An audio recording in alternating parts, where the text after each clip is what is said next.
Salam, növbəti dərsimiz ümumi tarixdən Frank dövləti olacaqdır. Bildiyimiz kimi 476-cı ildə Qərbi Roma İmperiyasının süqutu ilə artıq Avropada yeni bir dövr başlayır. Bununla da həm Roma dövrü bitir, növbəti dövr olan Avropada German dövrü başlayır. Yəni bu German tayfalarının adı ilə bağlıdır və həmçindəki bununla da qədim dövr olan quldarlıq dövrü bitir və orta əsrlər dövrü, feodalizm quruluşuna keçid baş verirdi. Ümumiyyətlə, feodalizm dövrünün başlanğıcında 5-ci əsrdən etibarən German tayfalarının bir neçə krallıqları yarandı. Fransada German tayfalarının yaratdığı krallıq Frank dövləti idi. İspaniyada bu krallığın adı Veskot krallığı idi. İtaliyada Ostkot krallığı idi. Şimali Afrikada isə Vandal krallığı idi. 486-cı ildə Fransa ərazisində Soissons döyüşü oldu. Soissons döyüşü köhnə Qərbi Roma canişini ilə Frank tayfaları arasında oldu. Bu zaman Frank tayfalarının başçısı Hlodvig idi. Və Frank tayfalarının başçısı olan Hlodvig köhnə Roma canişini Soissons döyüşünə məğlub edib, Roma canişini və köhnə Romalıları Qalliyadan, Fransadan qovdu. Ardınca Hlodvig bütün rəqiblərini aradan götürərək 5-ci əsrin ikinci yarısında kral özünü elan etdi. Beləcə Frank dövlətini yaratdı 5-ci əsrin ikinci yarısında. Daha sonra Kral Hlodvigin tədbirləri oldu. O nə edir? Xristianlıq dinini qəbul edir və bununla da yerli Qalliya, Fransa əhalisinin etimadını qazanır. Çünki Germanlar bütpərəst idi. Lakin yerli Fransa, Qalliya əhalisi isə Xristian idi. Beləcə əhalinin etimadını qazanır. Ümumiyyətlə, Hlodvigin Xristianlığı qəbul etməsi böyük bir hadisə idi. Çünki bununla da Roman-German ittifaqının əsası qoyulur və gələcəkdə isə Fransa xalqının yaranmasına gətirib çıxartır. Daha sonra inzibati islahat keçirir, ölkəni vilayətlərə bölür, vilayətlərin başçısını isə qraflar təyin edir. 6-cı əsrin əvvəllərində isə qanunlar toplusu yaratmış olur və dövlətində mühüm addımlar göründən sonra dövləti inkişaf etdirir. Frank kralının yaratıcısı olan Hlodvig. Daha sonra gəlir Karl Martel'e. Karl Martel Frank kralı deyildi. O ölkənin baş məmuru idi. Kralın adından islahatlar görür və kralın adından dövləti idarə edirdi. O hərbi islahat keçirir və ərəblərin yürüşünü Poitiers şəhərində durdurur. Belə ki, 732-ci ildə Poitiers döyüşü olur. Müasir Qalliya, Fransa ərazisində. Poitiers döyüşü ərəblərin Əməvilər dövrü ilə Ərəb xilafəti dərsində bu haqda demişəm. Franklar arasında olur. Franklar qalib gəlir və Əməvilər Qərbi Avropaya, ərəblərin Qərbi Avropaya gedən yolu Poitiers döyüşündə nə olur? Durdurulmuş olur. Daha sonra gəlir dövlətin ən güclüsü olan Böyük Karl, hakimiyyəti 768-814-cü. Böyük Karl hərbi islahat keçirir.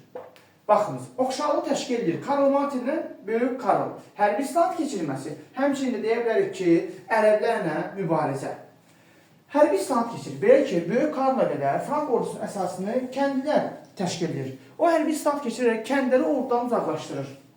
Beləcə həm kənd əhalisi kənddə sərfəatlə məşğul olur. Bu isə artıq ordusunu da inkişaf etdirə bilir. Torpaq islahatı keçirir. O, öz yaxın adamlarına, həmçinin hərbiçilərə, əskərlərə şərti torpaq verir. Lakin zaman keçəndən sonra bu şərti torpaq irsi torpağa çevrilir. Yəni, o həmin o məmurların irsi mülkü olur. Və bu da dövləti zəiflətməyə başlayır zaman keçəndən sonra. Ərəblərlə mübarizə aparır Böyük Karl və ərəblərdə mübarizədə İspaniyada, Pinin yanındasında kiçik bir ərazini ərəblərdən qoparır. Həmçinin saksları da məğlub edir, saks tayfalarını itaətə gətirir. Onlara torpaq paylamaqla onları öz səbini çəkir. Həmçinin Avar xalqanlığına Şərqi Avropada ağır zərbələr endirilmiş olur. Bizans və xilafətlə diplomatik əlaqələr saxlayır və daha sonra isə Roma papası ondan yardım istəyir. Belə ki, İtaliyanın şimalında yerləşən German tayfaları papanı təhdid edir. Papa öz canının qorxusundan Frank kralı Böyük Karl'dan yardım istəyir. O gedir, Germanları məğlub edir, İtaliyanın şimalını öz əlinə keçirir. Papa isə ona bir mükafatlandırmalı idi, yəni çox sağ ol deməli idi, təşəkkür bildirməli idi. Beləcə 800-cü ildə Papa onu Roma dəvətləyir və o Romaya daxil olur. Papa onun başına imperator tacı qoyur. Beləcə Frank krallığı olur imperiya, Frank krallığını imperiya çevirən, yəni ölkənin ilk imperatoru isə olur kim? Böyük Karl. Biz bunda anında inteqrasiya ilə deyirik. Ölkələrin ilk imperatorları. Misal olaraq deyə bilərik ki, Frank dedi ki, krallığın ilk imperatoru Böyük Karl'dır 800-cü ildə. Daha sonra Almaniyanın ilk kralı növbəti dəqiqələrimizdə deyəcək. Bu Otto olur. 962-ci ildə imperator tacını başına qoyur. Rusiyada ilk imperator 1720-ci ildə Pyotr olur. Fransanın ilk imperatoru 1804-cü ildə isə Napoleon Bonaparte olur. Yəni Franklarda Böyük Karl, Almaniyada 1-ci Otto, daha sonra dedik ki Rusiyada Pyotr, Fransada Napoleon Bonaparte. Bu şəxslərin oxşarlığı özlərini imperator elan etmələri, ölkələrini isə imperiya çevirmələridir. Bu da bizə Venn diaqramında lazım olur. Beləcə, Böyük Karl ölkəni imperiya çevirdi. Lakin Böyük Karl öləndən sonra Frank imperiyası, çünki 800-cü ildən etibarən Frank imperiyası deyilir. Frank imperiyası zəifləməyə başlayır. Beləcə, 843-cü ildə dövlət 3 hissəyə parçalanır. 843-cü ildə Verden şəhərində müqavilə imzalanır. Beləcə, Böyük Karl nəvələri ölkəni 3 hissəyə parçalayırlar. Və bununla da Frank imperiyası süqut edir. Və 9-cu əsrdə etibarən, 843-cü ildə etibarən Avropada feodal dağınıqlıq dövrü başlayır. Avropada feodal dağınıqlıq dövrü 9-11-ci əsrlərdir. Və anda biz Azərbaycan tarixini əlaqələndirik. Elə 9-11-ci əsrlər Azərbaycan tarixində də feodal dağınıqlığıdır. Yəni Azərbaycan 9-11-ci əsrlər, Avropa 9-11-ci əsrlər feodal dağınıqlığı. Yəni bu dövrdə nə Azərbaycanda, nə də Avropada vahid dövlət olmur. Frank imperiyasının parçalanması ilə Avropada 3 krallıq yaranır. Almaniya krallığı, İtaliya krallığı və Fransa krallığı. İlk öncə Almaniya krallığından başlayırıq. Almaniya krallığı 9-11-ci əsrlərdir. Almaniya krallığını digər krallıqlardan fərqli xüsusiyyətləri vardır. Belə ki, Almaniya krallığı Otto, Kral Otto, 1-ci Otto, 10-cu əsrin 1-ci əsrində o Almaniyanın vahid krallıq halına gətirir, birləşdirir. Daha sonra Papa Otto'dan da yardım istəyir. Belə ki, Papa İtaliyadakı yerli feodallarla müharibədə bu səfər Otto'dan yardım istəyir. Otto da onun köməyinə çatır. 962-ci ildə Roma şəhərinə daxil olur. Papa bu dəfə Otto'nu imperator elan edir. Bir daha deyirik. Alman kralı Otto 10-cu əsrin 1-ci əsrində Almaniyanın vahid halda krallıq halına gətirir. Daha sonra Papa yerli feodallarla müharibədə Otto'dan yardım istəyir.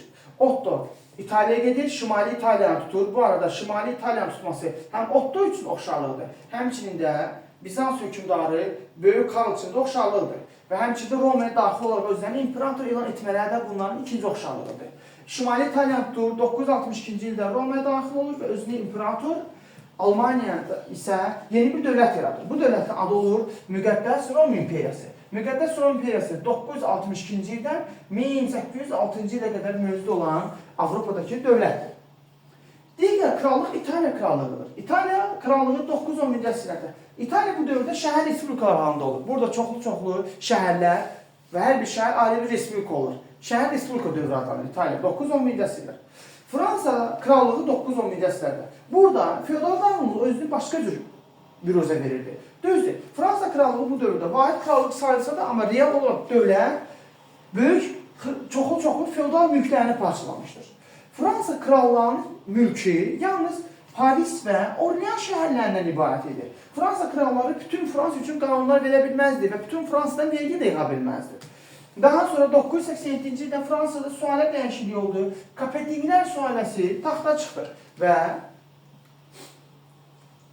klassik feodalizm dövrünə qədər, 11-13-cü əsrə qədər Fransa dağınıq olaraq qalmış oldu. Dedik ki, 9-11-ci əsrlər Avropada feodal dağınıqlıqdır və bu feodal dağınıqlığı ən çox Vikinglərin işinə yanır. Vikinglər. Kimlərdir Vikinglər? Tarixdə hansı iz buraxırlar? Vikinglər bunlara Avropada Norman deyirlər. Niyə? Bunlar Avropanın şimalından, Skandinav ərazilərindən gəlirlər, Skandinaviyadan. Ona görə şimaldan gəldikləri üçün onlara Norman deyirlər onlara. Vikinglər 9-11-ci əsrlərdə Qərbi Avropada böyük dağıntılar törətmişlər. Onların əsasən məqsədləri qənimət idi və onlar Qərbi Avropaya gələrək gəmilərlə Avropada talanlar edirdilər. Daha sonra diqqət etməli məsələlər burada nədir? Dedik ki, bir daha təkrarla. Frank dövlətindən Böyük Karl, Almaniya krallığının Otto. Hər ikisi Şimali İtaliyanı tutması, hər ikisi Romanın köməyinə getməsi, Romaya daxil olması və özünü imperator elan etməsi. 800-cü ildə Böyük Karl, 962-ci ildə isə bunu etdi ki, Alman kralı Otto. Bir daha deyirik, Alman kralı Otto 962-ci ildə Romaya daxil olaraq özünü imperator elan etdiyi də şərqdə, ötən dəstək etdiyimiz kimi, Qəznənlər dövləti yaranmışdır Aptekinin başçılığı ilə. Daha sonra digər məsələ, Frank krallığına Karl Martel və Böyük Karl hər ikisi hərbi islahat keçirir və hər iki dedik ki, ərəblərlə mübarizə aparmışdır.